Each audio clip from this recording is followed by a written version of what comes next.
Hola, muy buenas con todos. El día de hoy vamos a defender el grupo número 4, el tema sobre las influencias del derecho anglosajón en el derecho anglosajón norteamericano.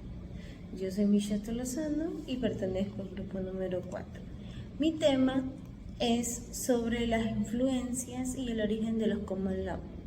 Bueno, ¿qué es un common law? Pertenece a una de las familias jurídicas. Un common law es el sistema jurídico que opera realmente en Inglaterra y se entiende así a las familias normativas que se han formado debido a su expansión. No olvidemos que Inglaterra pertenece al Reino Unido. Se puede decir que es el derecho a los tribunales establecidos en Londres, recogido de las cortes locales, y en el objeto de unificar y sustituir diversas costumbres que operaban en la administración judicial local, al fin de traer un derecho común para todas las personas. ¿Se acuerdan que les comenté que no olvidemos que Inglaterra pertenece al Reino Unido? Y tampoco olvidemos que el Reino Unido en aquel entonces ya generaba la situación de que era un invasor.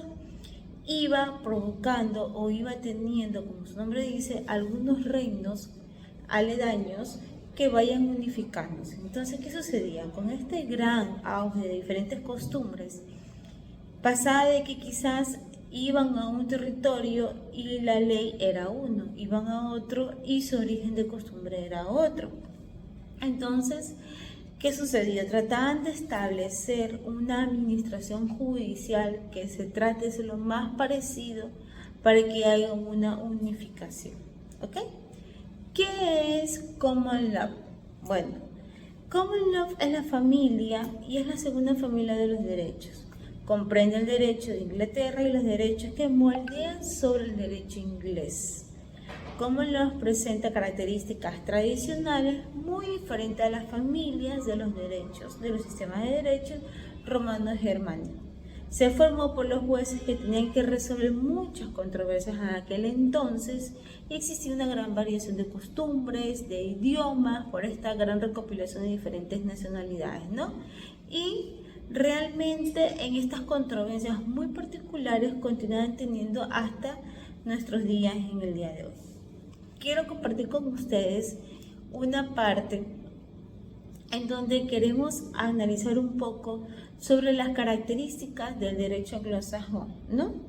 Bueno, en primer lugar, no existía una ley escrita, una constitución escrita.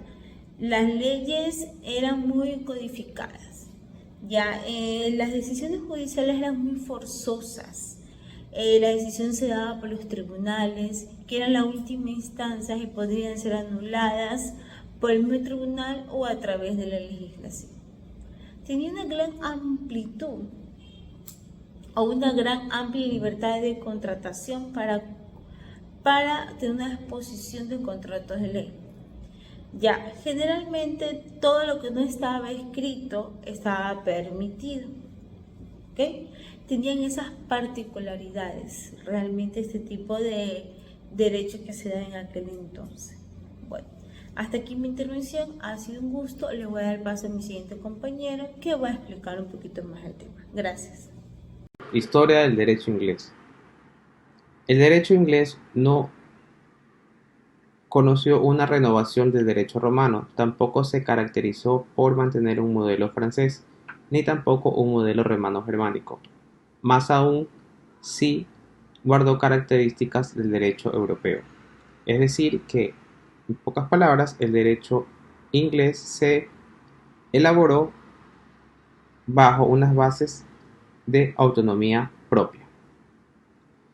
El derecho inglés se denominó en base a la formación de 4 periodos.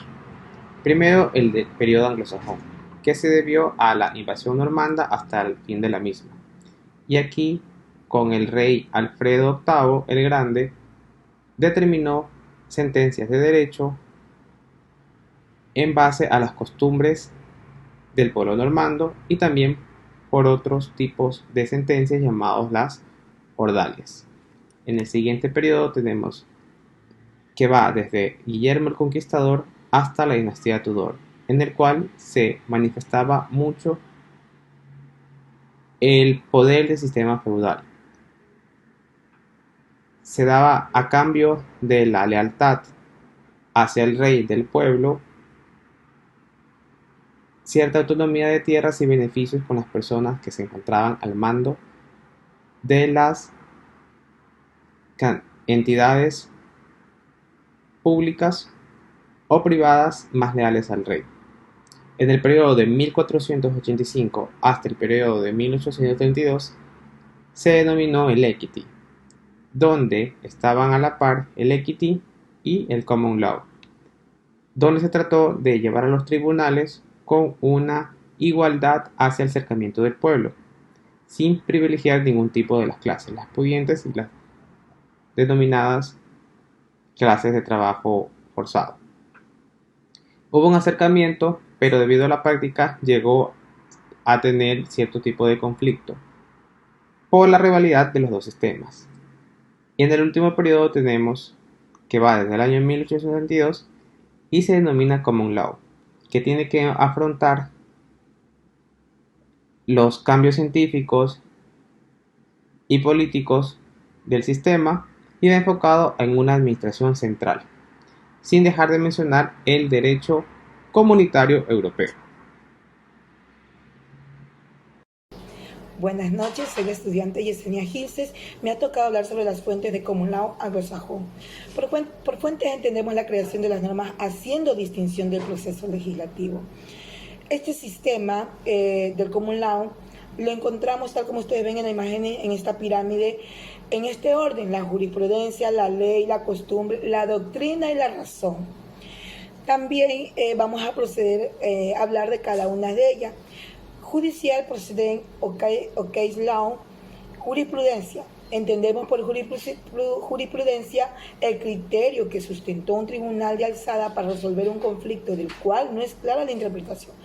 La resolución que dicta el tribunal superior será de observancia obligatoria para el inferior, sin que lo sea así para aquellos órganos que se encuentran fuera de su jurisdicción o en un mismo nivel de jerarquía en el supuesto anterior.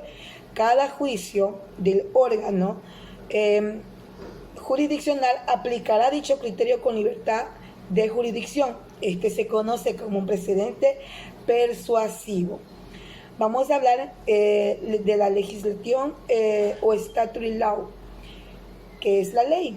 La ley es referencia al derecho que nace en la actividad legislativa, la cual es encomendada al poder especialista del Parlamento, que se integra por un lado por la Cámara de Comunes, que representan el grueso de la población, la cual es elegida democráticamente, y por otro lado por la Cámara de Lores. Gracias. Prudenciales. Dentro de la legislación hace referencia al derecho que nace de actividades legislativas, lo cual encomendadas por el poder especialista en constituciones americanas, cuyo objetivo es organizar instituciones políticas en el país. El restante es la jurisprudencia estadounidense. Son un conjunto de tratados sobre temas legales que tratan de informar a los magistrados y abogados acerca de los principios generales del Common Law. Lo redactan comités de especialistas en cada materia y los debates aprueban en un alrededor de 500 juristas de élite. Proceden al Poder Judicial, abogados en ejercicio y académicos quienes componen el American Law Institute. Buenas noches, licenciada. Continuando con el tema, voy a hablar sobre fuentes del Common Law anglosajón. Custom, que es costumbre, se entiende como la práctica establecida socialmente que ha adquirido fuerza de precepto por su considerable pertenencia en el tiempo. Es una fuente importantísima y directa del derecho positivo, además de que algunos órganos jurisdiccionales acuden a ella cuando reúne ciertos requisitos, como que existía ininterrumpidamente, durante un largo periodo de tiempo, que exista por consentimiento común. Tiene que ser consistente con otra costumbre aceptada como obligatoria, deben tener importancia significativa y ser razonable. Bounds of Authority, que es doctrina y razón, aplica cuando un juzgador no encuentra algún precedente para resolver el caso particular, por lo que se puede apoyarse en los libros legales, siendo lo más reconocido lo de Graville del siglo XII y Blackstone del siglo XVIII. En Common Law en los Estados Unidos, el nacimiento de los Estados Unidos de América se gesta en el siglo XVIII, cuando colonias británicas empezaron a rechazar el dominio inglés. Las primeras posesiones del Reino Unido en lo que después serían los Estados Unidos de América fueron por medio de las colinas denominadas Virginia en 1607, Maryland en 1632, Plymouth en 1620, Massachusetts en 1630, Nueva York, que era holandesa pero se convirtió en inglesa en 1664, en Pensilvania, sueca, que se hace británica en 1681, y otras 7 en el siglo XVIII, llegando al XIII. Sin embargo, el Common Law británico solo resultaba factible de aplicación en las colinas en la medida que sus normas se adaptaran a las condiciones de vida existentes en dicha colonia. El resultado inmediato fue que en el transcurso del siglo XVII esa limitación cobró mucha más importancia que el propio principio, y la razón era obvia: las normas del Common Law inglés se adaptaban escasamente a las condiciones de vida de los colonos. A continuación, mi siguiente compañero.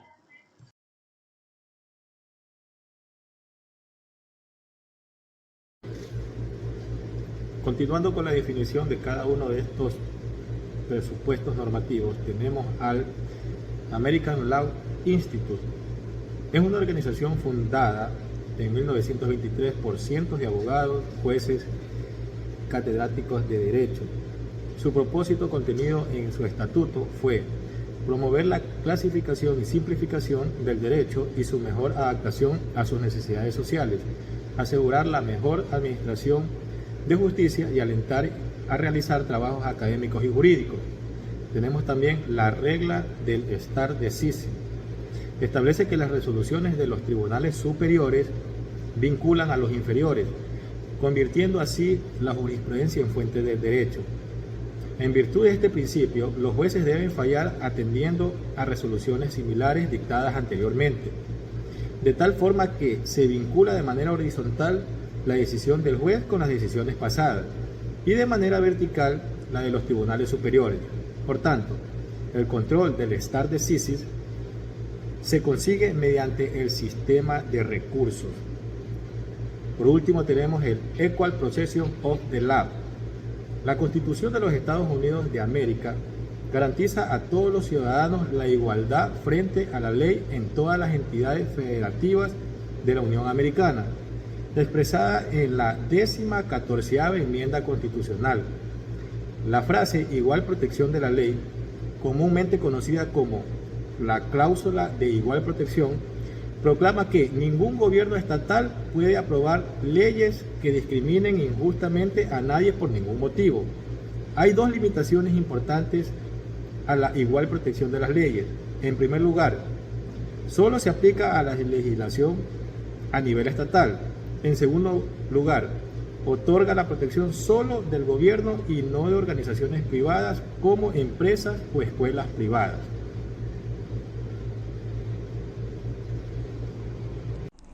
Bueno, el tema que me tocó es la importancia de la influencia del derecho anglosajón del derecho anglo-norteamericano. El Common Law, tanto como en Inglaterra como en los Estados Unidos, ha sido creada por los jueces para dividir litigios en particulares, que trata sobre los derechos jurisprudenciales.